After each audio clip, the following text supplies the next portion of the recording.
The businessman, why they fail in the business is they have a great product or great idea, but they don't know whom to serve. So तुमची कितीही idea छान आहे ती right लोकांपर्यंत पोहोचली पाहिजे ना.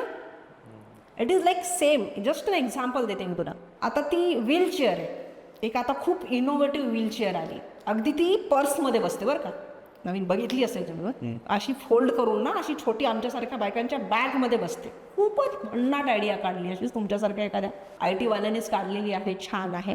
पण ती जी व्हीलचेअर आहे ती मी कुठे प्रमोट करावी, कोणत्या वयोगटासाठी असली पाहिजे. आयडिया भारी आहे की नाही, खूप छान आहे. पर्समध्ये घेऊन जाता येते, कुठेतरी मी चालले मॉलला चालले, मला मार्केटमध्ये शॉपिंग करायची, मी तिथे जावं, ती टाकावी, जावं, मी एअरपोर्टला जावं, मी फिरायला जावं. कारण आफ्टर 55 आता आपण पहिले तर 60-65 म्हणत होतो, आता तर मी म्हणते 45च्या नंतरच गुडघे दुखायला चालू झालेली आहेत. सो ती कुठेही मला जायला चालायला, कारण that is a barrier for the woman to go and म्हणजे वुमन मेन सगळ्यांसाठीच. तर ही आयडिया किती भारी आहे, पण मग ती कोणापर्यंत पोहोचली पाहिजे. पहिला age target group, age of above 45, अशा लोकांपर्यंत जर आपण पोहोचलो. आणि मग त्यात तर पुढे आहेच एक्झिक्युशनला. मी सांगेल की नाऊ द ट्रेंड इज B2Bचा आलेला आहे. सो तो टाईप कोणाशी करावा, मग मेडिकलवाले असतील, डॉक्टर्स असतील, अशा लोकांशी जर तुम्ही टाईप केलं तर this idea will boom like anything.